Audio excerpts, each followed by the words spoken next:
The first major reason is the over-militarization of America.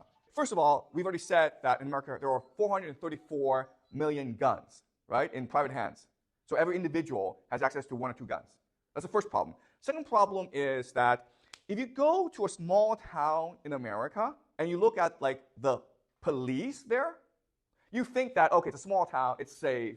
They should have, I don't know, pistols, right? In fact, they have armored vehicles. Sometimes they have tanks, they have helicopters, they have bulletproof vests, they have machine guns, okay?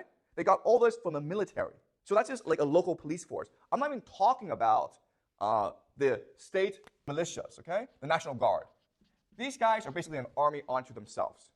Then you have federal agencies like the FBI and the CIA and Homeland Security, okay? NSA, okay? There's dozens of these federal agencies. They themselves are their own army, meaning that the FBI and the CIA all have their special forces, tanks, helicopters, jets, bombs, missiles, okay? These guys can go to war against each other, okay? Then you have the US military. The US military is divided into the Army, the Air Force, the Marines, the Navy, and then there's something called Space Force, okay? All right, to show you how powerful the US military is, okay? Let's look at the top 5 air forces in the world, okay? The top 5 institutions or countries with the most powerful air force in the world. Who's number 1? The top 5 air forces in the world. Number 1 would be the US Air Force, right? Who's number 2, do you think? Guess. Take a guess. Who's number 2? Yeah, okay. Russia actually number 3, okay? The Russian Air Force will be number 3. Who's number 2, though? The UK, the British, right? Nope. Okay. Number 2 is actually the US Navy. Who's number 3 is Russia. Number 4 is who? Can you guys guess? The US Army. And who's number 5? Can you guys guess? It's the US Marines. So 4 of the top 5 air forces in the world are an arm of the US military. Okay, number 1 is the US Air Force. Number 2 is the US Navy. Number 3 is Russia, the entire country of Russia, okay? Number 4 is the US Army. Number 5 is the US Marines. That's how powerful America is. But then you have special forces.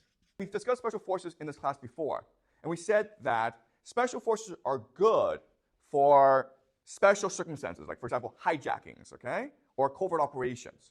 The problem with special forces is they cannot be controlled, okay? So, for example, in Mexico, the people who run the drug cartels are former special forces. The people who run the drug cartels in Mexico and who commit the most violence in the world are former members of their special forces. That's why you want to limit your special forces, okay? So in the year 2000, America had 38,000 special forces. Today, it has 72,000 or 73,000, I can't remember, okay? That's a lot of special forces. These guys are trained in demolition, destroying buildings. They're an army unto themselves, okay? It would take exactly 1,000 of these guys, to overthrow the US government, okay? And guess what?